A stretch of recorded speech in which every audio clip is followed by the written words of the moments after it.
everyone. Welcome to Lives Worth Telling. I'm your host, Jodes, and my podcast is about digging deep into people's stories and providing them with a platform to share their life and their experiences with my listeners. One of the key reasons in creating this podcast is so their families and friends can have a record of their life, their stories, and their voice forever. One of my favourite things is hearing about people's stories, their triumphs, their hardships, but most of all, I love hearing about their resilience. I really hope you enjoy listening to my guests share their lives with you. I want you to have a few laughs and allow yourself to be immersed in their stories. Well, welcome to episode 1 of season 4 of Lives Worth Telling. We have picked up many new listeners over the last few months, including several parts of Brazil, Michigan, Aberdeen, Pennsylvania, Missouri, Oregon, Illinois, and Anaheim in California. In today's episode, we meet the incredible Gayle. Gayle is the founder of ShareSpace in Melbourne. We recorded this on location at the ShareSpace Control Centre located in Rowville. We explore with her how she began ShareSpace and how she operates it today. Gayle was born in Melbourne and she shares with us how important her family is to her. She is nothing short of amazing and devotes all of her time to her passion, that is ShareSpace. She acknowledges the wonderful Brian, her husband, who supports and shares her passion for ShareSpace. She also acknowledges her family who all play a part, especially her daughter Jess. ShareSpace distributes $4,500 of groceries per week to the community through donations from community members and organisations such as OzHarvest. So, settle in for an incredibly inspiring story with the wonderful Gayle. Enjoy. Oh my goodness, today. Now, this person has been on my radar for a little while. I have watched her grow, I guess, in the social media space. She is the mastermind behind ShareSpace. Today, we are going to be speaking to the beautiful Gayle. I'm going to say welcome to you, Gayle. Hello. She's it's okay. A bit shy. We can get through this. We can get through this. And there is another person in the room, but we could, she's just going to check information as we go along. So, Gayle, oh my goodness, we will get into how you started ShareSpace and share how it kind of evolved, but we're going to find out who the lady behind ShareSpace is.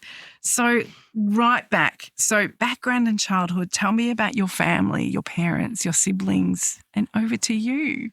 Okay, so I was born in Melbourne, Carlton. So Mum kept telling me. Was at the Royal Women's and she was like so excited because she went to the Royal Women's Hospital. I've got a younger brother. Yes. Paul, he's I think 18 months younger than me. Okay. My mum and dad. I've also got a full blood sister that was adopted out. She's older than me, so I was not the oldest. It turned out.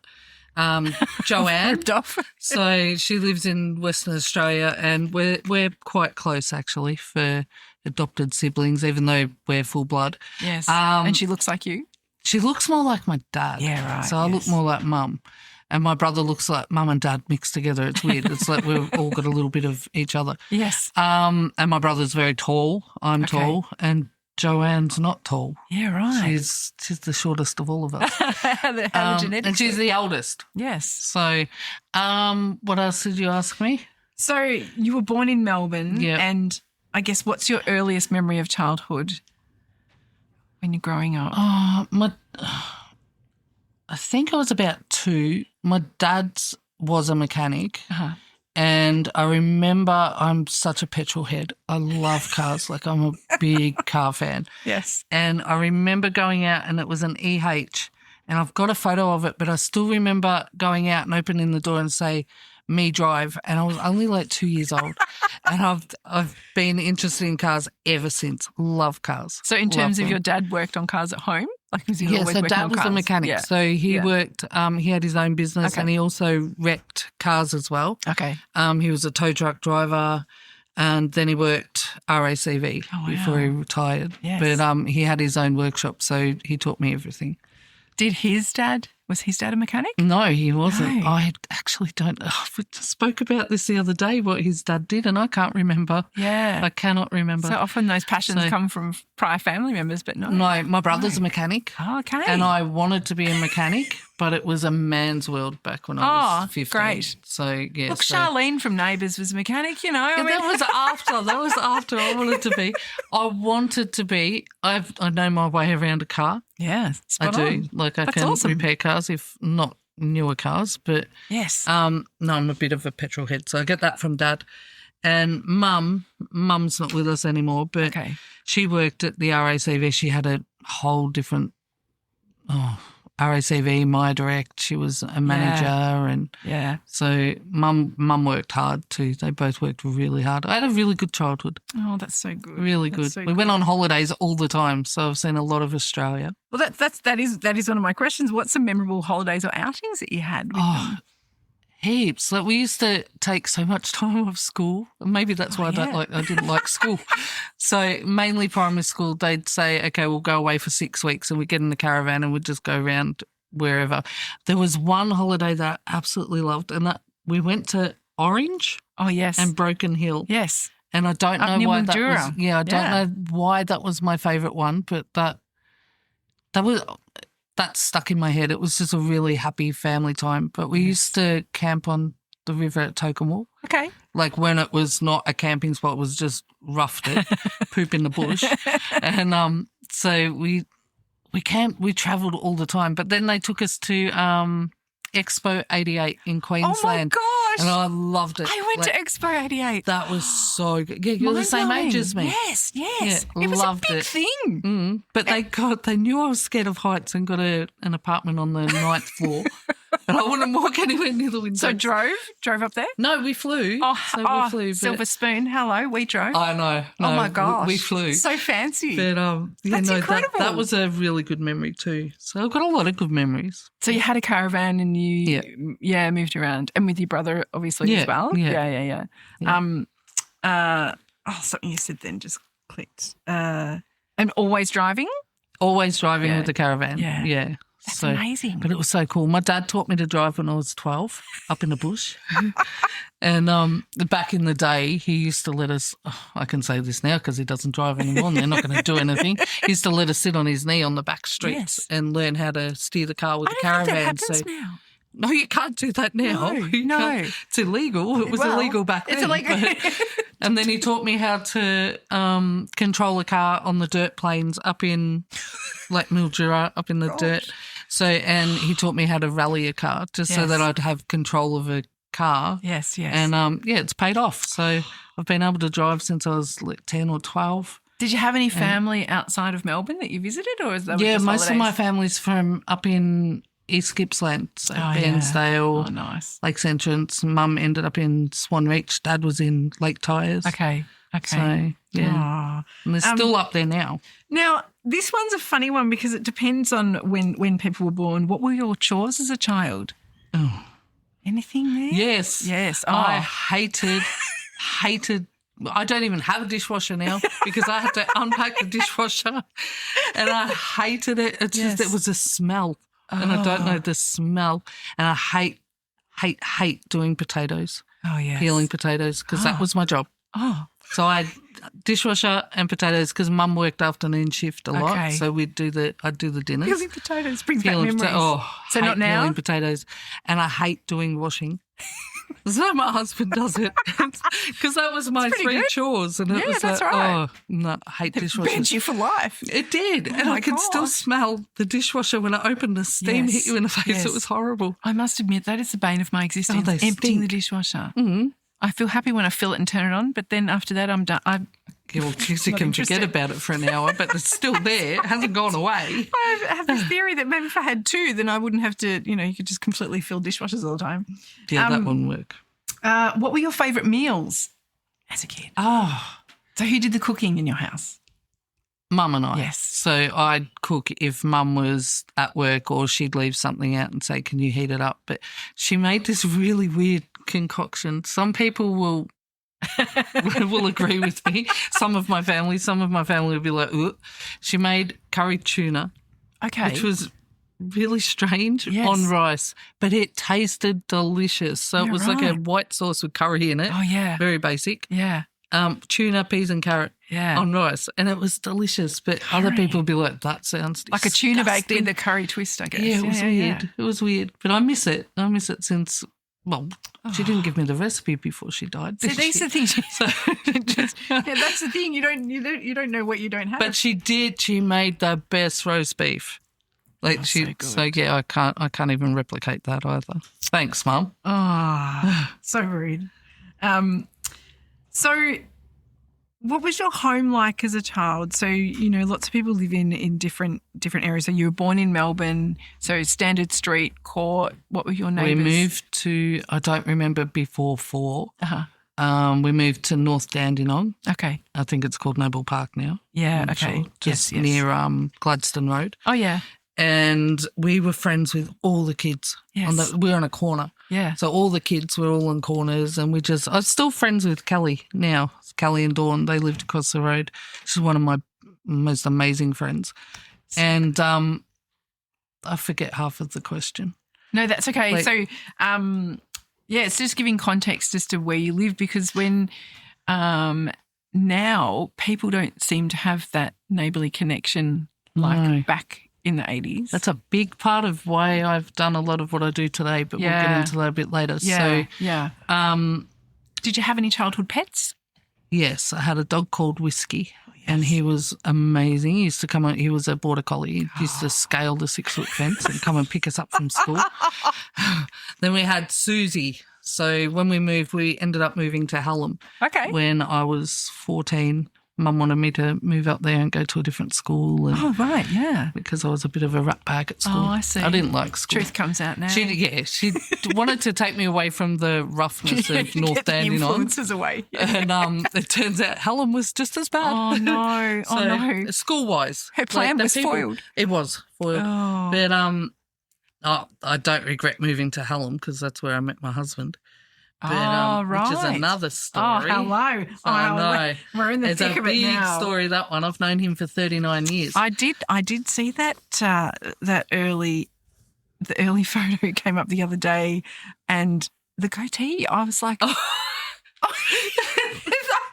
I can't put the same. But yes, we will. Yeah, we'll get to that. That's a very good story. Is what's the most mischievous thing you did as a kid? Oh, I'll tell you the legal ones. It's okay. The most mischief. I don't. Oh, what mischief did you get up to, Gayle? Gosh, there could have been a. Okay, I was. Is she going to disclose here? Yeah, I'll disclose. Mum's not here anymore, so she can't tell me off. I took. I did not steal my dad's car. Okay. When I was 15, because I wanted to go to Dandenong. My dad does not even know about this, and he's going to find out. I wanted to go to Dandenong. I was really tall, so I looked, older than I was. Drove to Dandenong, got what I wanted, came home, and as I was parking the car, it was a manual, so oh my God, I hit the garage. Oh no! Nobody ever knew. Nobody knew, so it was an old. Just your little secret. I don't know what sort of car it was, a Datsun or something. Okay. Yeah, so my little secret. So, sorry, Dad, I stole your car and I was 15 and drove to Dandenong. So you thought you got back, all is well, no one knows. So no one saw you, no neighbours, no nothing, no. And I just tapped the garage, but I'm like, oh, that's my undoing. I got all the way to Dandenong. Did you panic when you got in the car and you were driving away thinking, Not really. No, you just. I just wanted to go to Dandenong. I can't even remember why. I had to go to a shop in the old Hub shopping centre in Dandenong. Yes. And I don't even know if that's still there now. It might have been copper art or something. I don't know. I don't think it would have been copper art. But I wanted something from Dandenong. Mum was at work. Dad was at work because Dad was working for the RACV. And I'm like, I'll just take myself. I didn't want to go on the bus. Because you'd driven I knew how to drive. Yeah, that's right. Yeah. I knew unofficially just, that's brilliant. I love that. And I got away with it. So good. So we're tapping into education and school life. So describe what school was like. Did you like school? No, I did not like school. I actually hated school. Yeah. I loved primary school. Yes. It was fun. It was like your friends. You got Yes. to, and you learnt, I think, playing more than Yeah. at high school. High school sucked. I know.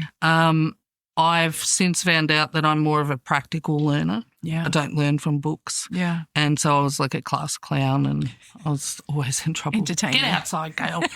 Go and sit out there for the whole of the thing or in the timeout room. I did not like school whatsoever. I left school when I was 15. Yes. And because So this was after you went to Hallam? Yes, I did. Yeah. So I was at Hallam High. Okay. And I think my daughter's smiling because she just found out I left school at 15 and I made all my kids do their VCE. You know what? They say, do as I say, not as I do. Right. Well, there's a reason for it because That's right. I did it. So Yes. back in the day, you could leave school at 15. Yeah. And so the next day I got a job in childcare. Oh, So did you? I did. And I absolutely love kids, but I hated school. Oh. It was just not for me at all. And Do you know even what- now when I went back and did courses, Yeah. the community service course and everything, I'm like, ugh, hate school. I just Flashbacks. can't learn. Like, so then I asked if I could do some of it online, like videos, and Oh, yeah. I learn more visually Yes. and practically. So Yes. if I'm doing it, I learn it. Yeah. So just not out of a textbook. And I feel, I mean, I think, probably I've had about 30-something episodes. Not one person, there may have been one. Everyone loved primary school, but high school, it's where it all turns to, Oh, I loved primary school. I was Yes. the tallest in primary school, Yes. even taller than the boys. gosh. How funny is that? Yeah, primary school is always, I don't know. I don't know if it's the relationship with the teachers or the environment, just high school, I just, think it was just fun. And majority of the time, like I was in my last primary school since grade 2. okay. I moved to Oakwood Park Primary School and absolutely loved it. And you're with the kids all the way through. Whereas Yes. high school, it's like one class with True, this person or true. that person. And And had your mum and dad, when you decided to leave school at 15, what were they supportive? Were they 100%. saying, okay. Yeah, I think they were glad to get me out. Yeah, fair enough. Because I wasn't learning and I'm going to up myself here.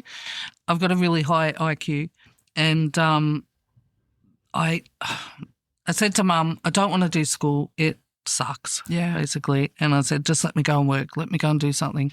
And my dad was like, just let her. And I said, okay, just do it then.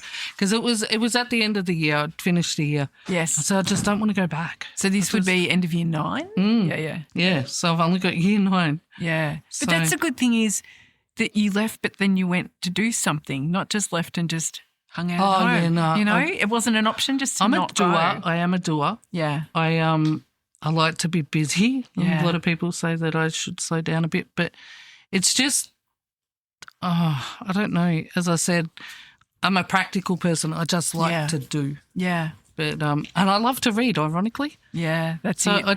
I like reading a book, not on a same, screen. Same. But I didn't want to learn at can't go school through screen. books. So Yes. go figure. I can't work that one out. Oh gosh. We'll move on to your family life as an adult. And do you currently have a partner? Yes. Yes, she does. And do you have children? Yes. Yes. I have 4. You have 4. I have 4. So You have 4? I have 2 from a previous relationship, Yes. Jessica and DJ. They're 34 and 31. Okay. My husband, Brian, took them on when they were 4 and 1. Wow. And DJ was almost 2, I think. Okay. And he's been amazing Oh, my with them. gosh. Absolutely amazing. Yes. And we've got 2 together. So we've got Matthew, who's 24, and then we went back for another one when I was 41 years old. Oh, wow. And he's Yes. turning 12 in 2 weeks. Oh, my So, goodness. yeah, Oh, best you've thing. got Best one thing. of everything there. That's what I said. I was having a conversation yesterday and I said I've got kids in their 30s, 20s and a tweeny You little are boy. the Taylor Swift of children. You're the But- eras. Yeah, You've got one in each era. but they're all different. Yeah. They're all like the ones in their 30s. Jess is rolling her eyes at me now. The ones in their 30s are totally different to the younger one, and I'm like trying to juggle. Like I don't even know what the younger one says do half the time. He comes home with these stupid things, and I'm like, okay. He's like, really? And I'm like, yep. Oh, my I don't know what he goodness. means, and I've just said yes to whatever. So he's just started high school? Next year. Okay. And what is, as a family, so then your 4 children, have they all been in the house at the same time then? No. Yes. All been living in the same house? Yes. What holidays have you and traditions have you established with your own family, your children and As in? the lovely Brian? Oh, the lovely Brian. Hear that, Brian? She's winking. She's not winking. She's winking. So in terms of holidays or traditions that you do with the kids over time? I think we just follow traditional traditions. Yeah. And we, I don't know, I'm that mum where they all roll their eyes at me and go, oh, my God, again. Because I'm like, I need a photo. I want a photo of all of us. Like, you know, on the normal Mother's Day, Christmas and all this. Yes. And you see them smiling in the photo, but on the inside they're like, again. And then, here she goes again. Oh. But I think that to me is, that's important to have all my kids in the one spot. And now I've got a grandson. Yes. Who's just, he's my favourite. Oh. He's definitely my favourite. So nice. And I've got another grandbaby on the way early January, but I'm not going to reveal the gender, even though we know, because they haven't publicly revealed, I don't think. So, yeah, it's a funny thing with the gender thing. Yeah. Yes. So talking about your traditions and your holidays, what holidays have you done with all the 4 kids? We haven't really gone we're not exactly loaded. We're ironic because we assist so many people, but I don't get paid. No. So we're one income, so we're pretty tight as well. Yeah. So we go caravan parks or, friends' holiday houses and things like that. But that's good. That'd be a busy on a mission holiday. It is. Yeah. I'm on a mission at the moment to try and spend more time over Christmas, so we're taking more time off this year. Yeah, good. That's good. Some people don't like that we're taking more time off, but we have to. I work 70 hours a week. Yeah, it's part of the recharge though. And I don't get paid. No, that's right. It's a recharge. So we're just going to take 4 weeks off. So hopefully we can all get away for even if it's a couple of days or... What has been the happiest time in your adult life so far that you can think of? Where you've been the most happy? How do you choose one? Does it involve Brian or? It involves Brian, but I think it. Well, you just have got. I think it was when I became a mum. Yeah. I think because, as I said, I left. Oh, Jessica's fist pumping because she was my firstborn. I wish everybody could see that. Now it's 2 fist pumps. Stop it. I left school and went straight into childcare. Yeah. And I've always been extremely maternal. Like I just love kids. I love being a mum. So when I became a mum, I think that has to trump everything. Yes. Everything. Yes. Second would be Brian. Yes. Yeah. Sorry, Brian. Absolute love of my life, that man. Yes. Oh, my gosh. The next one is, I guess, what was the hardest time in your life? Losing mum. Yeah. Yeah, would have to be losing mum. There's other stuff in the past that was hard. Yeah. But we don't have to go into any of that. Yeah. How long ago has she 17 years in December. Oh, wow. Next month, so the end of the year. And it feels like 5 years. Yeah. It just doesn't. 2008. Okay. December, yeah. So how old were your kids at the time? Oh. When she passed? You're making me think. Jess was 17, DJ 15. Matty was young. Yeah. Matty was, how old was Matty? So it would have been 7. difficult. 7. Yeah, they were still little. Yeah. Yeah. So, it was horrible. She had cancer. So we found out she had cancer. It wasn't even 12 months until she went. But I did get to spend a lot of time with her in the hospital. That's good. Because she'd moved up to Swan Reach. Okay. Near Lakes Entrance. Okay. So she came down here to hospital and she was either at Mulgrave Private or Southeastern, so I got to spend a lot of time with her. Mm. And we clashed when I was young a lot. I was such a bitch. I've apologised to her for that. Oh. 15-year-old know-it-all. I knew everything. What, don't they? But you don't realise until you're older how alike you are. And I think that's why we clashed. Yes. Because I'm not as much like my dad as I am like my mum. Okay. And so I get along with Dad like a house on fire, but Mum, it was a clash. It was, everyone will say just like, didn't know you were friends with your mum. Yeah. Oh, yes. But, so how old was she when she passed away? 57. Yeah. So we ended up close after I had kids. So after I had Jess and DJ, like I was 22 when I had DJ. Okay. And you sort of realise, Mum did a lot. Yeah. And it's like, this is hard. And then when I had Matthew, I was 29 and she was more in my life then. Like it was, not that she wasn't, but very present, and she'd help out and she'd take the older two. So important. And we got really close. And so then when I lost her, I was devastated. I was like, God, why did you leave me? Yeah, I know. So, she was only 57. I was 37. Jeez. And I thought she was old when she died. Yeah, that's right. Yeah, I was like, at least she got to live till old age. Now I'm 53 and I'm like, whoa. My poor mum, right? she wasn't old and I put her in the old basket. The elderly lady at 57. Yeah. Yes, I agree with you on that one. No, I miss her every day, every single day. Bet. And I think when, when you've now become a grandparent, that you realise how important that help is for your mum. Yes. Yeah. We have our grandbaby once a week. That's awesome. Sometimes things will stop that, like my health or something else or, something big will happen, but we try to do it once a week just to... It's awesome. Give her a little break. It's good all round. And it is good all round. Yeah. It's good for us. Keeps me young because I'm almost elderly. I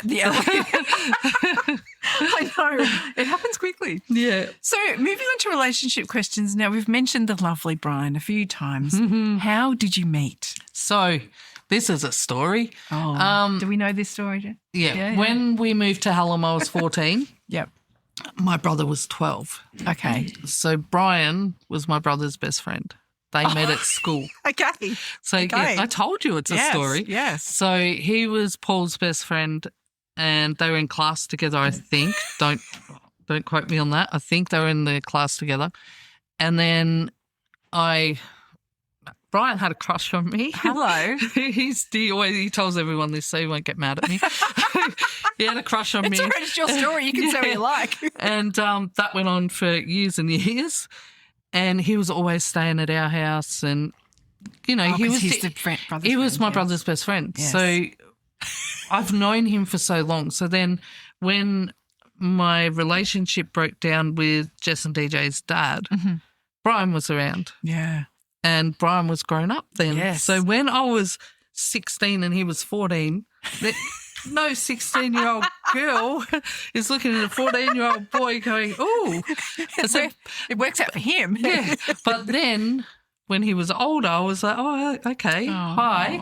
And, the rest is history. Oh, my gosh. We just celebrated our 30th being together anniversary. We've been married I'm going to get crucified for this 23 years. 23 years. Yes. 2002. Wow. So, yes, I've known him for 39 years. That is incredible. I reckon you might break the record on that. But my dad and Brian's dad, we didn't know this at the time when we first met, worked together back in 1974 or 70. Gosh. It might be 77, something like that, 1970 something. Yeah. And, so they already knew each other.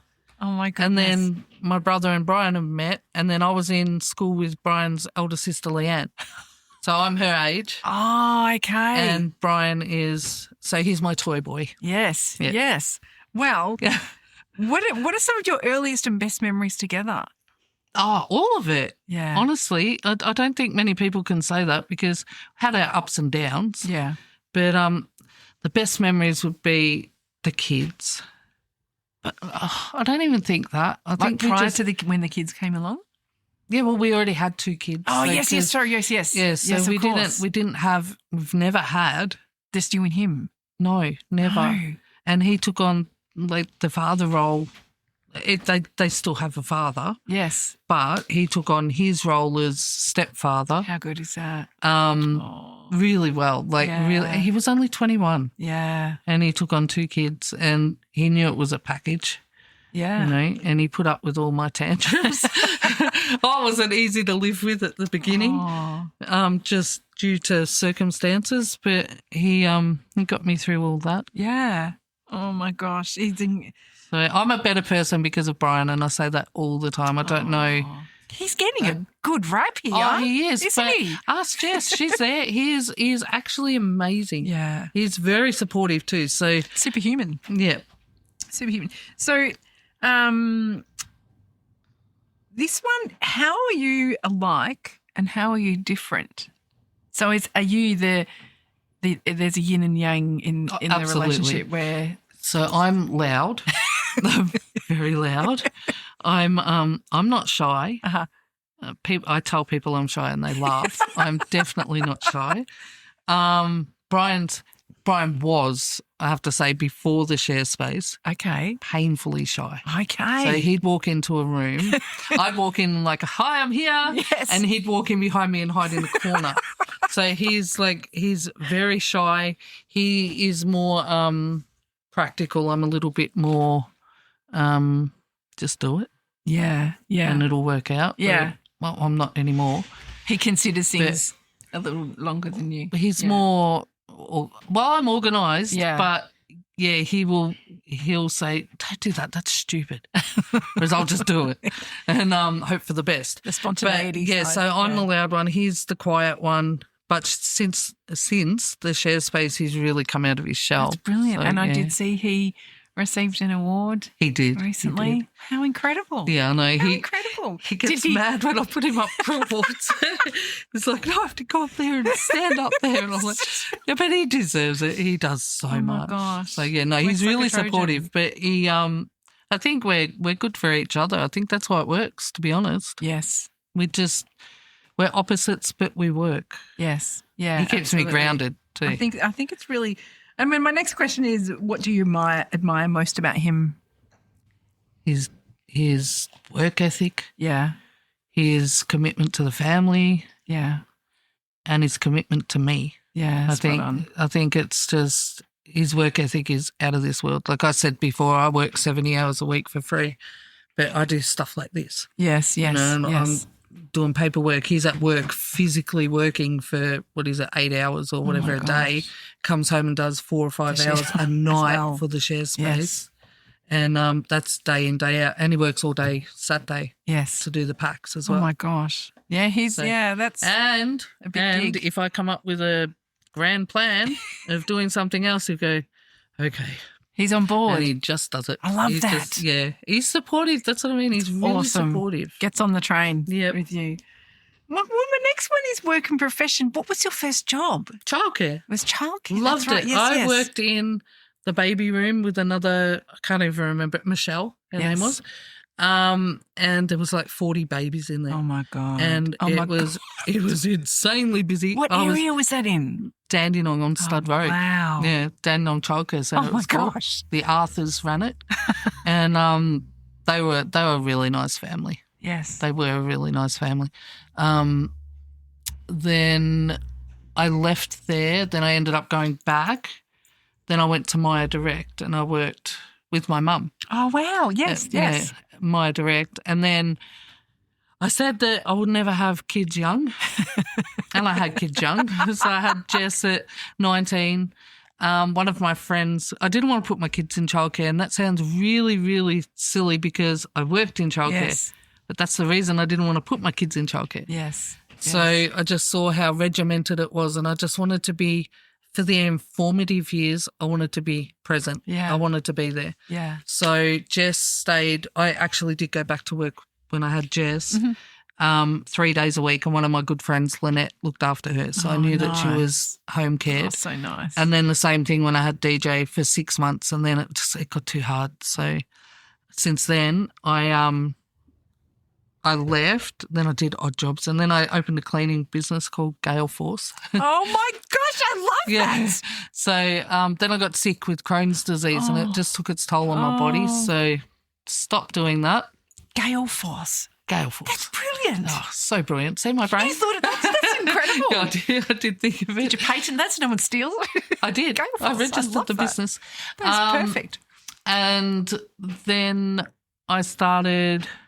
So your health my health played a part in that. Yeah, and that took me up for maybe 8 years. Oh, man. Oh. So I had Brayden, our youngest,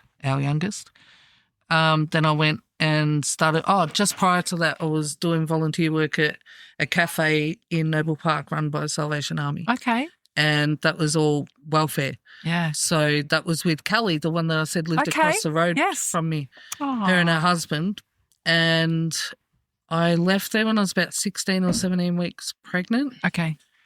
And I was a geriatric pregnancy apparently. Yes. I was 41 and so I left, but I did my community services certificate and stuff through them. That's what the placement was. That's awesome. And I loved it. And then I just had Brayden and then I was like, I'll go back to cleaning, but I didn't. I did education support work once again with kids. Yes. And I kept getting sick because I have to take chemotherapy tablets every day forever just to keep the Crohn's under control. Yeah. So to knock my immune system back. So I was letting everyone down. Like, I can't come in today because, kids are snotty. Yes, yes. And so was that in a school? That was in a primary school. Okay. That was in Brayden's primary school. Yep.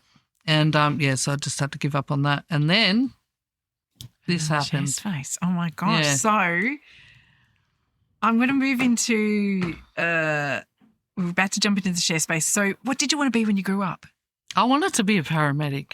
Oh, yes. First I wanted to be a vet, actually, and then I found out you had to touch lizards and birds, and I was like, nope, not being a vet anymore. That was my That was my little childhood up until about 12, and then after that was definitely paramedic. Now, where did that come from? Is someone that you knew, or you just? I don't know if I should tell the story, but I will. It's an odd one. Mate, if it's too graphic, you can cut it out. That's all good. So Dad, amongst other things, did tow truck driving as well as being a mechanic and a wrecker because he was a wrecker. He'd go and pick up the cars.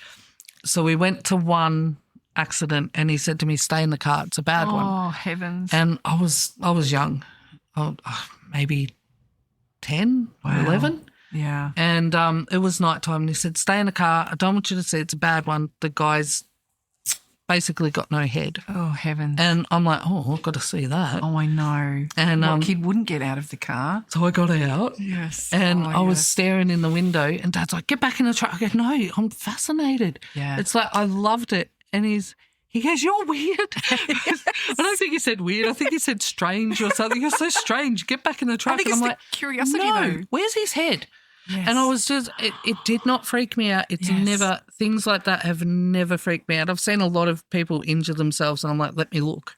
I stay calm. You don't get queasy or nothing. Like my dad had a pulmonary embolism. Oh, because he had a blood clot. Yes. And I called the ambulance and the guy goes, how are you so calm? And I go, well, there's no point being erratic because it's not going to help my dad. Yeah, that's right. He goes, okay, well, can you do this? And I go, yep, I'm fine. And then afterwards I sort of went, shit, my dad could have died just then. But, I just keep a calm head in situations like that. But I don't mind gory stuff, which sounds really weird. Plus I've got that urge to want to help people. Yeah. And so when I was like in my early teens, I think it was probably 12, to be honest, I said to Mum, I'm going to be a paramedic. And she said, you'd be an amazing paramedic. Yes. And then I had Jess. Okay. And I was like, I don't really want to be a paramedic because of the hours. I didn't want to be away from, because she was like the light of my life. And I didn't want to be away from her. And then, but I did enlist in the army to be a paramedic in the either paramedic or mechanic in the army. Okay. When I was 17. Wow. I was accepted.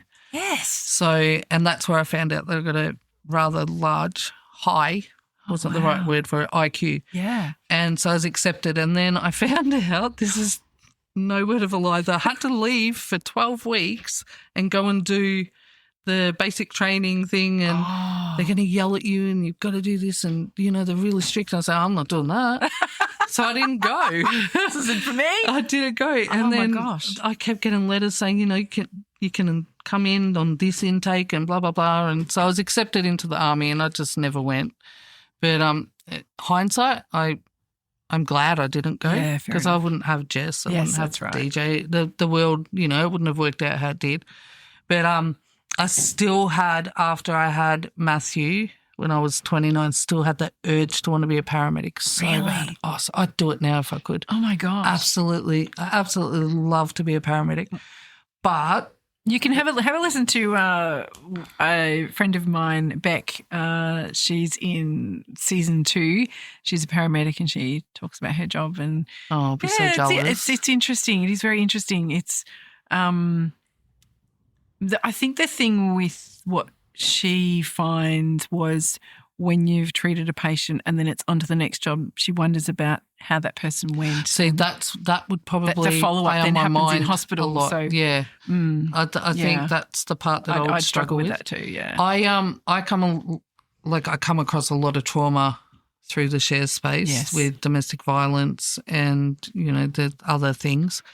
And so we have to debrief and stuff. So I know paramedics must find it so hard. Yeah, but they don't really get to find out no. what happens next. So now your passion is share space. How did it start? And you founded share space. I did, but I didn't even set out to do it. No. So take us back to... So 2020 March, it was March 14th actually. Okay. I went to the doctor and he said, you need to go into lockdown now. And I'm like, what? Oh. And he said, you're on chemotherapy. Yes. And he said, because I'm on quite a high dose, I take like 200 milligrams a day. Okay. He said, you need to go home and not go anywhere for 2 weeks. I'm like, I'm not doing that. Oh. And he said, because, it was foreign then. Nobody knew what was going on. And I said, 2 weeks, I can't even go to Woolworths. Yeah. And he said, you're not going anywhere. He said, you need to go home. And I'm like, oh, that's bullshit. Sorry. Yes. And so I went home and stayed home and I was so bored because I'm a doer. Yes. And I was like, oh, I'm cleaning the house out. So I just started to clean this out in the cupboards and my son, Matthew, he's 24 now. So he would have been 19. Yeah. Cleaned out the top of his wardrobe. Okay. And there was all these books in there, kids' books. So I said, let's put them out the front for all the kids because I'd just been noticing all these kids walking past and because lockdown had started by that stage. And you could only do the walk 5Ks within your house. Yeah. So I think I went into lockdown a week prior to being told by the government to go into lockdown. So I'd already done a week and I'm like, oh, okay, so do I get a week off? And so you see all the kids going past. So we put the books out and then every night we'd go in and we had them on our front lawn near the footpath and we'd bring them up in case it rained. And I went out one day and I was like, oh, my God, people have put stuff in it. And there was more books and there was like this COVID pack of colouring pages and everything and there was like 10 of them. And I thought, that is amazing. And then the next, maybe a week later, so about 3 weeks in, a lady stopped me as I was at the box and she said, do you have any food? Oh. And I'm like, pardon? And I didn't know what she meant. Yeah. And she goes, food, I'm hungry, I've got no food. And I'm like, I got books. I just was confused. She said, oh, sorry, I thought you were one of those roadside pantries that has books and stuff. And I said, I don't have food now, but I'll get you some. Come back tomorrow. And she's like, oh, okay. So Brian and I went up to Woolworths and we got milk and, the basic things like UHT and we put it in the box and then more people started putting things in the box. And then that one box became 3 boxes. Oh, my and I was gosh. Like, what am I doing? So we moved it up under the garage because it started to piss down. Rain, sorry. And so we put it up under we've got a covered sort of part near the porch and the garage. So we put it up there. And then we came out one morning and there's boxes and boxes of food. And I'm like, this is weird. This is getting really weird. It's escalating quickly. So I put it up on the neighbourhood app or something. Can't remember what it's called. Nextdoor app. Okay. And one of the admins from the Roval community group said, whack it up in our group. People might need it. And I'm like, okay. And now oh my gosh, it went from that to having tubs, having Baker's Delight contact us asking if we wanted bread. We got fruit and vegetables donated and it's become, we assist nearly 1,000 people a month. My gosh. So it's just gone from this little box of books, literally that I did not set out at all. Yes. To I didn't even know how to start a charity. No. And so it went from that, and now we do $1,000 people a month. That's through our food relief program, groups. Okay. We also give away fruit and vegetables and other items at the sanctuary group, the lunch. So we do so many things. So when people discover you through social media, when you started the Share Space Facebook page, and then people come to you from other avenues? So you mean clients? So we get a lot of referrals. At the beginning, it was just people contacting me. Okay. Private message saying, have you got food? Can you help me? And we had one lady, I won't say her name, but she's become a friend. Mm-hmm. She contacted me and said she's the reason we do packs, actually. Oh, wow. So it sort of evolved from just the tubs out the front and bread being available to the packs, because she said, do you have any food that can get dropped off, because she'd gone through a divorce and she had 2 young kids and so on. So I said, okay, well, we'll go and drop a pack around. And so we did. And then it's sort of somebody else is like, oh, can you do that for me? So then now, it's busy now. Yes. So a lot of people come to us now through referrals. Okay. Other agencies will refer. Domestic violence we get through agencies I won't name. Mm-hmm. They can also come through council. Mm-hmm. So we're on the emergency relief network through Knox Council. Mm-hmm. They come everywhere. Yeah. Personal messages a lot. I get about 80 a day. Wow. And I'm like, whoa, slow down. So we can't take on everyone. No. I do have a little bit of a process.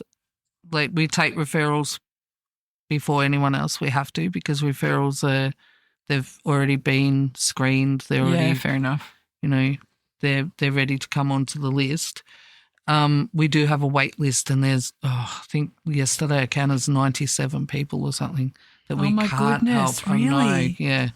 So, and that makes me sad. So we refer them on to other agencies temporarily. Yeah. A lot don't want to go to the other agencies. They'll just wait for us, but they'll come to the tubs. Yes. So the other agencies can be far away, or doesn't meet their needs. Yeah. So it can tide them over rather than the packs, at least, or something there. Yeah. Oh my gosh.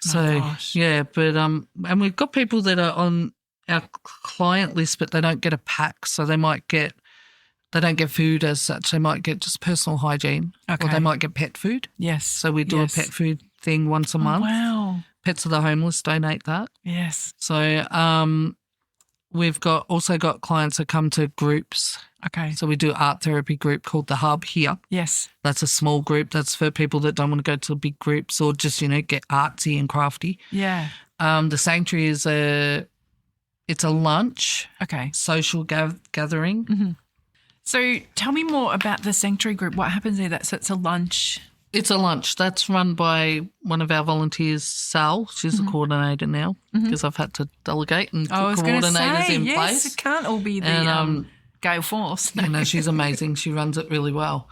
It's a lunch. It's a social group. So I found that I was standing outside 4 hours a day at my house, just chatting to people because they're lonely, or especially the elderly. Oh, that's amazing. And just lonely people that don't get to talk to anyone. So I thought, let's do a group.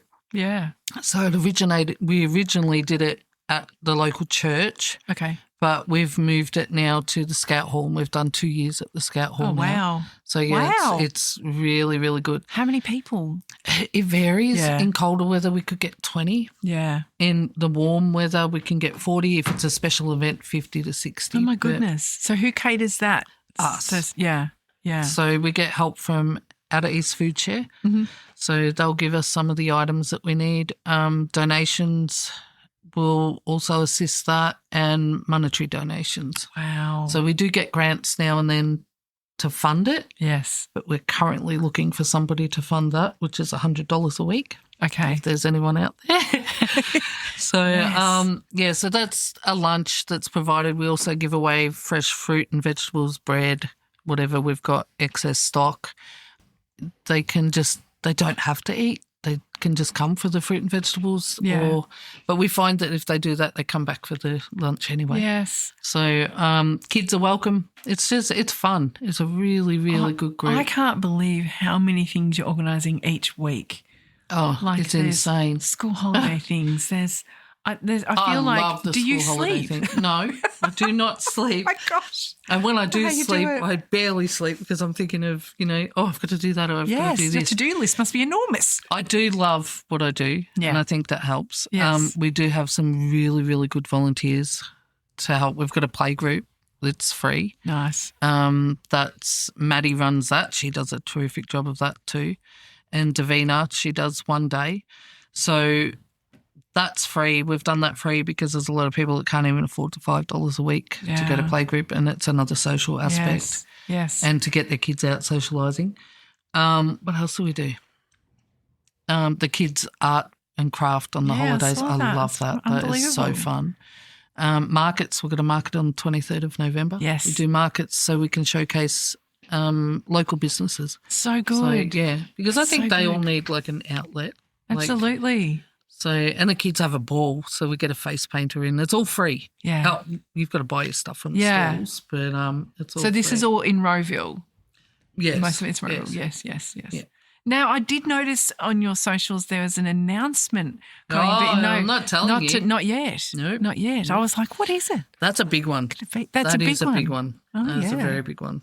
But Ah. yeah, no. Does Jess know what it is? Yep. She knows. I see. I told her yesterday because she was mad that she didn't know. But she's been sworn to secrecy. I did see her comments like, what is it? What is it? Okay, so how many volunteers do you have across the week? 73. 73. So we had 72 until Monday, and I've just put on a new one. Oh, my goodness. I'm excited for her to start, actually. I think she just said she's turning 68. Oh, wow. I know. Oh. So, yeah, she's retired and she wanted to do something, so she starts with us. So all my kids volunteer. Yeah. So they're not all across the week. So I'd have to sit here for 5 minutes and think, wow. okay, they work that week. That's across the board. So they do everything from our groups to the packs. We have a rotating roster with the food relief program. The groups, the play group, Bunnings barbecues. Oh, yes. Markets, kids things. Oh, my goodness. Everybody does something different, or Yeah. we'll have a couple that will do all of them. Yeah. So they just want hands-on. Jessica's very involved, my daughter, Yes. staring at me. So good. She's very involved. She does the hub with Robin on a Friday. Now Okay. we've moved it from a Thursday to a Friday. She does Sanctuary with Sal and a couple of others there. They've all of our kids volunteer Yeah. in some capacity. Yeah. Jess is the most hands-on. That's brilliant. So, yeah. That's brilliant. Is there any particular, I mean, you don't have to name the person, but any particular story that stuck with you that you've met, I guess, over the last 5 years from when you first started, where you thought, A client that's story. a tricky, yeah. Oh, There's make been me so cry. many. Yeah, there's been so well, many. there's been some really, really good ones. Yeah. Like more good than bad. One, we were looking after a client. I think Jess will remember this one because I burst into tears at the office one day, and Geez. she's like, "What's happened?" So she was murdered. Oh. So yeah, and she was just coming in to see us. I was meant to meet with her that day and the day prior, and I got a phone call the day prior saying, "Oh, she's been taken to hospital." I'm like, okay, is she okay? And they said, we'll think she'll be okay. You know, they can't tell me much because of privacy. True. Yes. And I'm very much the same. That's why I'll leave out a lot of details. But yeah, the next day I called and I said, where is she? And they told me that she'd passed away. And it was a domestic violence situation. I was in tears. It was close to home. Yeah. Yeah. And without going into much, very close to home, and it just hit me really hard. And the fact that she was meant to be here meeting with me, and then I get told that, there's times when, I go through a lot of trauma myself, dealing with domestic violence in particular. And the elderly really get to me as well. Yeah. Like when there's, we've had a few clients that say, I haven't eaten for a week. I'm like, why? And they say, I can't afford food. It's either food or heating. And I'm like, what? Yeah. Nobody should be living like that. Yeah, it should not be happening. Yeah. And so we have on our pack list, we've got different programs on the food relief program. So we've got a 12-week one now, which is 4 weeks weekly, just to get people back on their feet, and then another 8 weeks fortnightly. Okay. And then we reassessed. And a lot of people can remove themselves at that point because we've got them through whatever they're going through. Mm-hmm. Then we've got fortnightly, monthly, and sporadic. Some people will contact me and say, oh, it's a bad week this week. Yeah. But we've also got ones that are weekly and they'll remain weekly forever. Yeah. And that's mainly the elderly. Gee. So we don't want them to ever, feel like they're not going to have a meal. Yeah. So I've been asked why some people weekly, monthly, fortnightly, but it's to suit them and also us because we can't have. Oh, that's right. We already $4,500 worth of food goes out each week. Yeah, stretched to the max. Each week. Yeah. So we've sort of got to space them out. But yeah, the elderly and domestic violence, they sort of mainly on weekly. Yeah. Okay. That's incredible. It blows my mind, Gayle, that and to think it just started with a box of books. Like, that I have been following, and it was like I said, it was probably earlier in the year that I was like, I want to do something here. Like then the list and all the grocery things, and it just it blows my mind of how I guess but when you've given so much in terms of your time, that comes from a space of your life as well and giving back to others. So incredible, unbelievably incredible. I love what I do. I love it. Like, as I said earlier, a lot of people slow down. What are you doing? And you need to rest. And I do cop a lot for my health. A lot of people are like, you're sick because of doing too much. I'm like, no, it keeps me going. Yeah, that's people right. don't realise when you've got an illness that controls your life, like my disease is never going to go away. You need to find ways to cope.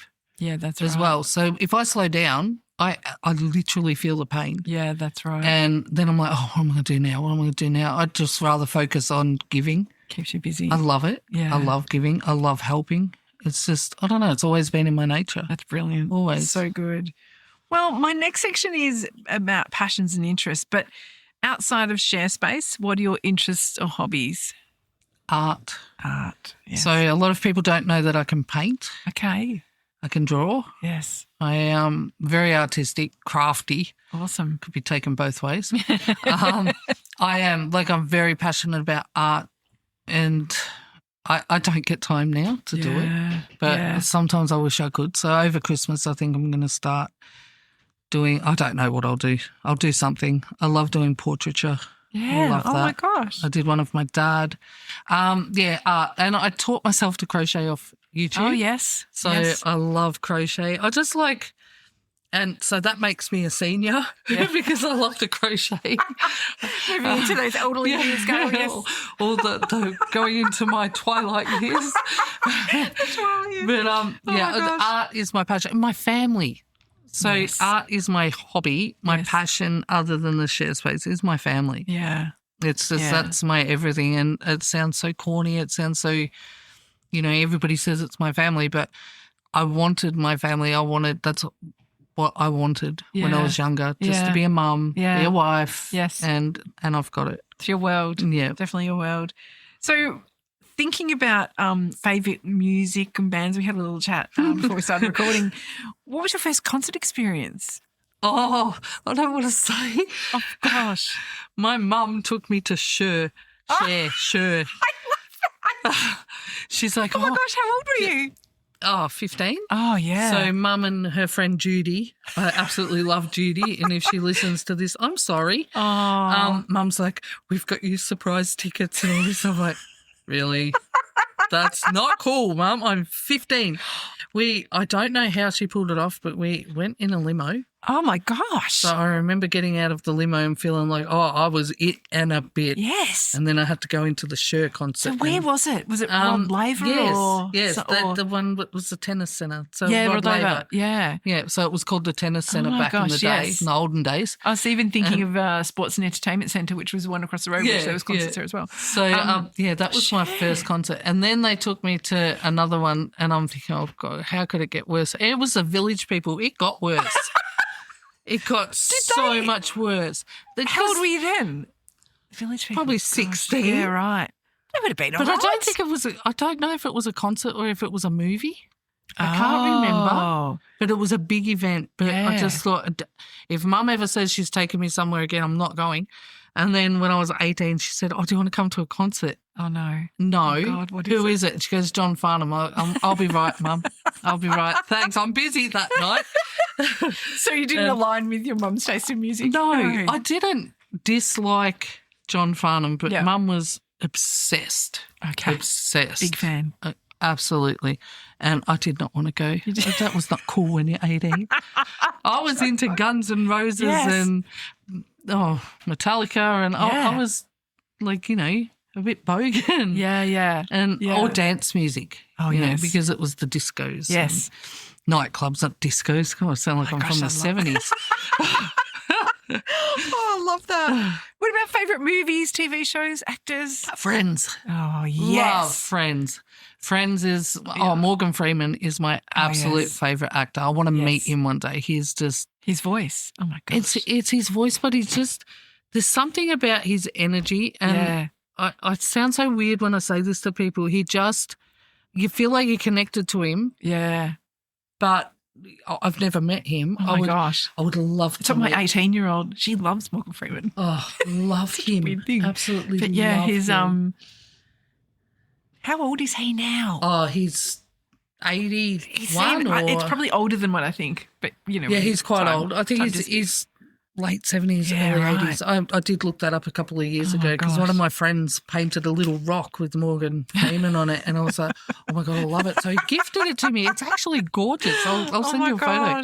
Oh, my gosh. Morgan Freeman, but Friends is my ultimate. Yes. I'm obsessed. You're singing my song, Obsessed. Gayle. I tell you, I said this the other day, if there's one TV show that could be on forever, I've had to watch that for the rest of my life. I could watch Friends forever. Yeah, on loop. I do now. It's on TV every day. And my family know that I've either had, this is really strange, I've either had a really hard day, I'm anxious, or I'm really happy.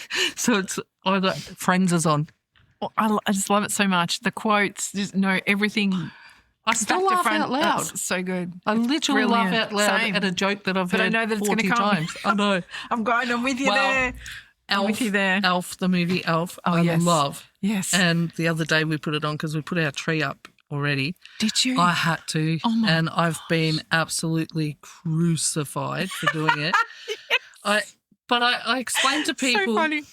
We do 50 Christmas hampers. Yes. And I'm not talking just a little hamper. It's all their gifts. They get a whole Christmas lunch. Oh, wow. Like in the thing, a fresh ham, everything. So they get the whole lot.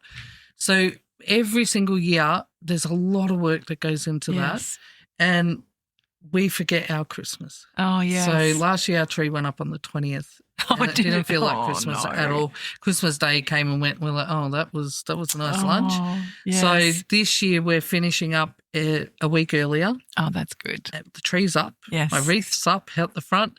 So if that's all I get done, it's done. Christmas is at our house. Before the busyness happens. Big family Christmas because my father-in-law just passed away a month ago. Yes. So we're just all going to gather at our house. And, I just wanted to be prepared. Yeah. Because it's now the silly season for us. It all starts today. Yeah. We're busy. It'll hit. Oh, my gosh. So, yeah. My next segment is family and friendships. So describe your friendships and how valuable they are to you. I love my friendships. Yeah. I have so many people in my life I've got a lot from when I was young. Yeah. Like I've mentioned Kelly, there's Tina who is one of Mum's best friend's daughters. So she's older than me. So, and she always says that she was here first. So we've known each other since we were babies, obviously. Yes. they're my closest younger friend from birth, friends. But then I've sort of grown away from the friends from high school, but I don't know if other people do, but that's a little bit sad. Yeah. So we've sort of, I don't know, we've grown differently, I think. But I have made so many new friends through the share space. I bet. Like so many people that, you know, friends I see as people that you can rely on. Yes. Lean on. Yeah. You know, people when you need support, they're there for you, make you laugh, like, you know, just a company. So and I've got so many now that I can just, they come and sit with me and I'm madly working, but I know they're there. Yeah. And, I've got so many people in my life, like friends. I've got a lot of acquaintances, those. Yes. But a lot of friends. So good. And they're just amazing people. My family's fabulous. It's not big, but I've got cousins and aunts and uncles and stuff, and they're awesome. And I've got, you know, the pretend aunts and uncles that we all grew up with when we were born in the 70s. Yes, the auntie that you call auntie that's not your auntie. Yeah, no. I still got Uncle Billy. Yeah, I don't know. I still call him that. An Indigenous thing, like when that's where it's from? I'm not sure. Yeah, I don't know. My next segment is life's turning points. Can you share a significant turning point or moment of realisation in your life?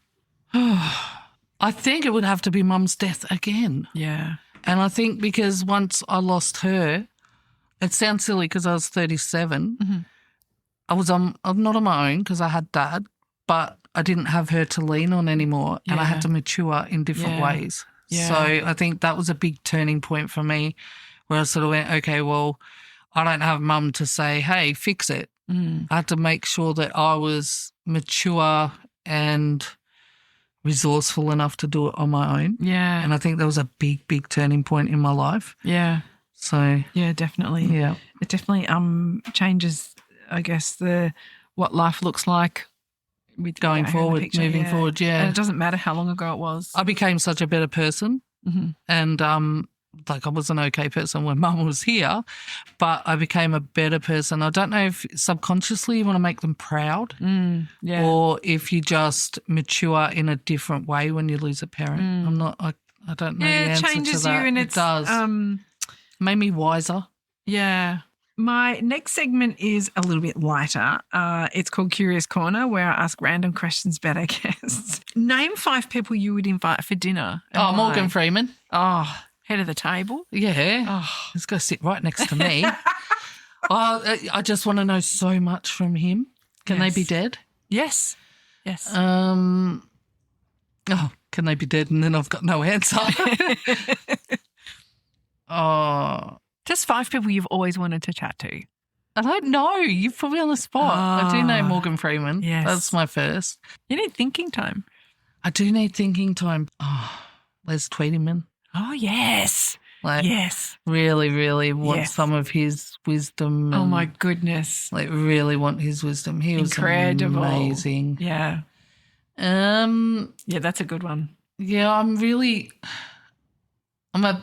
I don't want to just say, this person, that person. I'm not a celebrity type person. I meet celebrities. I'm just like, yeah. You know, family members? Normal people. Oh, my mum. Yeah. God, my mum. Oh, and my nan. I was going to say grandparents. Yeah, my nan, my mum's mum. She was a cracker. She was so funny. I'd love to have her there. How many is that? 4? Just the numbers. That's a weird table. How old was your nan when she passed away? She was 83. Okay. So she was buried on her 84th birthday. Wow. So she was amazing. She was so funny, actually. She was a very funny woman. So when she was 60, it's weird because I thought my mum was old when she was 57 and she died. When my nan was 60, I told all my friends, my nan's the coolest nan ever. Oh. She's like so cool. And she was. She'd drive along in her Sigma with her arm out the window. She was really cool. She was cool as. Okay, the other person that I would invite, it's not a celebrity, it's my mum's cousin Gary. Okay. And he was a big, big part of my childhood. Yeah. He's passed away. and absolutely loved him. He used to rock up on his motorbike and he was so cool and big beard, and he wasn't a bikie. Yeah. He was just his look. But he was his presence, you felt calm Yeah. when you were around him, and he was just such a nice guy. So I'm still in touch with his daughters he was mum's cousin, so he's my second cousin. Yes, yes. And so his daughters are probably not even related to me. I think it's, I don't know. Yeah. Something removed. Once removed, yeah. There's something like removed, that. But yeah, so, and they're amazing. Oh. They're doing him proud. So yeah, that would be my table. That's awesome. That's awesome. Now we've talked about this before we started recording. What? If you could choose one song to play every time you walked into a room, what would you choose and why? Welcome to the Jungle. Oh, yes. Oh, because it's like Guns N' Roses is my thing. I'm getting a Guns N' Roses tattoo, actually. Oh, spot on. Support the brand. How very bogan is that? I do love them, though. No, I'm designing the tattoo, so it's going to be for them, but not their label. Yes. Because every place that I walk into at the moment feels chaotic. Yeah. Like, I love it, but it's chaotic. I walk into the shops, it's like, hi, Gayle, hi, Gayle, hi, Gayle. And everyone knows me, but I don't know them. Yes. So it's really, really weird when I shop or something now, because I'm like, status. oh. Well, we went to Sorrento on Saturday night, and Brian walked into a fish and chip shop, and the lady goes, hi, Brian. And she was buying fish and chips as well. And he comes back to the car and he goes, we can't go anywhere. We went to Torquay, and a lady said, we were on holidays 2 years ago, and she said, what are you doing down here? And I'm like, oh, God, I can't. I literally can't go anywhere. But that's hilarious. It's nice, but it's weird. It's very weird because people Welcome know to the us. Jungle. That's right. And then when I walk into groups, it's, it feels chaotic, but it's magic. Yeah. It's magical chaos. That's so good. Yeah. Now, does your signature dish to cook, does it include potatoes? What's your signature dish to cook? Lasagna. Oh, yeah. My kids love my lasagna. If they could have one meal, if I said to all of them, what do you want tonight? They'd say lasagna. I used to sell them because... What's your secret ingredient? I'm not telling you. No, you're not telling me? No. She's holding it's out, love. yes. It's love. It's mama love. That's right. My secret ingredient is, I'll tell you, soy sauce. Oh, yeah. So when you're burning, don't burn it, I promise.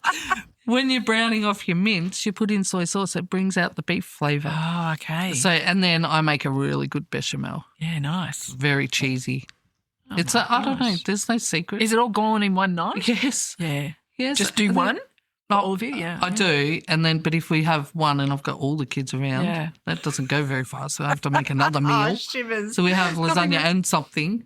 Oh, but that's definitely my signature dish. And sausage rolls. Sausage rolls. Gosh. I think it's a thing, isn't it? Sausage rolls too. It's such a nice and it's ironic because I always wanted to be Italian. I forgot that in the growing up part. To be Italian. I told all my friends in school I had white blonde hair. Like I was naturally white blonde, white eyebrows, everything. And I told all my friends in primary school I was Italian. And they're like, no, you're not.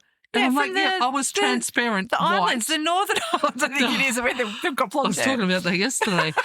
But I always wanted to have a nonna and a nonno. Oh, I always wanted that big family. There. Like yes. all my Italian friends, because there was a lot in North Dandenong, they'd come to school and go, I was with my 55 cousins yesterday. Massive and we did families. this and this and this. Yes. And I'm like, I hung out in the pool with my brother.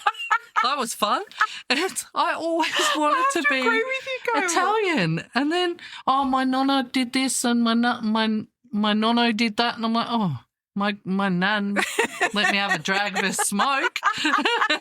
Oh, my gosh. I have to agree with you because, yes, they seem to have so many cousins and so many uncles, aunties and everything's I love en their masse. culture. I love that they all came together every weekend. It just seemed that they had all these stories and I'm like, okay, cool. I mean, I had a really good childhood. Yes. But I wanted their childhood. Yeah, I know what you mean. I thought if I pretended, I reckon if you created your own Italian family with you. I've been adopted by Italians now, so all my Italian friends have got. I'll just be part of my family then. I'm like, okay, thanks. Just put an ad in the paper. So That's a bit old school. I'm adopted by about 3 or 4 families. My next one, I'm really, really accident prone. I've injured myself so many times over the years. I'm always curious about other people's injuries. Can you tell us about a time you've accidentally injured yourself? Does much happen to you? I'm a bit clumsy. Oh, Jess isn't making eye contact. So the most recent one. No. Oh, no. I tripped in the front yard. I kicked the sleeper and broke my toe. And I fell on the ground and I looked like a deflated Christmas decoration. Oh, no. I was just lying on the ground. Which toe? My middle toe on my left foot. Oh. Usually it's the big or the little bit. No, yeah. It was the middle one. No. It was black and I did nothing about it because I'm like, what are they going to do? I'm not wearing a boot. And then no word of a lie, 5 weeks later, I kicked my bed so hard I stubbed my toe on my right foot and I broke the second toe on my right foot. Good job. And I was like, here I am with 2 broken toes. I went to Outer East Food Share to pick up a thing, and you've got to wear shoes when you go in there. And I'm like, can't get first toe broken. I'm sorry, I can't come in. I'll just have to stand at the door. I've got to wear thongs because my toe's broken. And then 5 weeks later, sorry, I still can't wear shoes because I broke my other toe. And I was like, and they're like, are you serious? I'm like, yep, I've got 2 broken toes. And they're just healing now. And that was months ago because I did nothing about it. Oh, that's awful. But I did fall over and break my wrist. That was 2021, but I fainted. And I can't remember, but I broke my wrist. Oh. And I'm like, it's a bit sore, but it's not that bad. And I went like 3 or 4 days. And then I went to the doctor and they said, there's 2 broken bones in your wrist. No. So you need plaster. And I'm like, It's a big inconvenience. Oh, so inconvenient. So I got a pink one. Yes. There these days. Now, my next question, the hall pass questions. So if the lovely Brian said, all right, Gayle, you can have a night with someone other than me, who would it be? Now, there was a name. Okay, Brian, this one's for you, mate. Danny Allsop. And I'm only saying it because that he knows that I love Danny Allsop. He's a soccer player. Okay. And he used to play for Melbourne Victory. Okay. And I absolutely loved him. And now Brian gets to see him all the time because he works with him. Oh, okay. And, so I will choose him. So that's kind of... That could happen. No, I mean, people choose, people, he's got a beautiful wife. And things. Beautiful wife. I would not do that anyway. I'm only saying this for Brian to get in his head. Yes. What about Danny the other one Allsop, that was mentioned? Someone else? Jamie Jury was mentioned. Jamie Jury. That was like from the early 2000s. No. Oh, it's a hard no there. Absolutely no. Jamie Jury. No. She wants to go younger. Backyard Blitz. What about manpower? I think male strippers are gross. Oh gosh, I love when the footage comes out when he comes on. His how old is he now? He's mid-50s. Again, he's I couldn't even guess. Me. Yeah, I don't know. Probably not that much older. Not my cup of tea anymore. Oh my gosh, my final segment is legacy and reflections. What are you most proud of in your life? My kids, my marriage, my family, I suppose. Yeah, that would be my proudest thing. Yeah, 100%. Is there anything you regret? Oh, not that I don't say having Jess. Oh no, no, absolutely not. Any regrets? Probably not becoming a paramedic. Oh yeah, that's a regret of mine. There's one that I'm not going to mention, but I wouldn't have got my kids. Yeah, that's it. So that's it. No, I don't think I've got any regrets. I think if you dwell on if you have regrets, you're dwelling. Yeah, that's you're dwelling on the past. Move on. Yeah, move on. Fresh start. Yeah. So every day's a fresh start. No, I don't think I have regrets. That's awesome. And then I guess when you look back on your life, what do you hope to be remembered for? Being kind. Yeah. I think you've nailed that. Being kind. That's what I want to be remembered for. I actually want to be remembered for being kind, being a good mum, because I've done my damnedest to be a good mum. Yeah. I've tried to do everything I can. Yeah. I'm getting a thumbs up over there. Oh, yeah. Being a good wife. Fan. Yeah. But that's the 3. And a good daughter, actually. Yes. because I'm looking after my dad still, even though he's being looked after in care. But still, it's a different. Oh, it's so much fun now though, because we go up there and we have fun, and it's like he's happy. Yeah. Whereas when I was his carer, I'm like, take your meds, do this, you've got to eat, and it's a different role. So different. Now I'm just his daughter again. I'm not his carer, and it's so much better. So I go up there 3 or 4 times a week and spend time with him. We go to happy hour. Oh, my gosh. Yesterday we did happy hour. That was a funny little thing. I'll show you a photo. That's good to get out, though. I think it's... No, it is. It's good to spend time with him. I won't have him forever. Yeah, that's right. I won't. That's right. He's not a well man, so... Oh, my gosh. Well, thank you so much for joining me today. And as I say, I cannot wait to upload this bad boy. I don't know how we've managed to grab a snippet of time where you are not flat stick packing, getting, helping, serving, hosting. It's just, we stopped mid-recording and you helped us unload our Oz Harvest delivery. So brilliant. And also a shout out to Lady Amanda and Mama Linda, who we have mutual friends. Love them. And also we have another mutual friend, who? Jen Henry. Oh, really? Yes. Oh, she was Braden's kinder teacher or kinder assistant. There you go. Yeah. Small world. Yes. So anyway, thank you so much for joining me. Thank you. Yes. Thank you so much to Gayle for taking the time to sit down with me and chat about her life. Honestly, she never stops. While we were recording, she received a call from Oz Harvest as a delivery had arrived. So we stopped recording and her daughter Jess loaded the share space van. Since recording, she has had some really big news. Kia Ferntree Gully has now come on board as a sponsor, and Gayle and Brian no longer have to use their personal cars for deliveries and pickups. To be honest, we only scratched the surface of how much she actually benefits the community. She does so much more than she mentioned.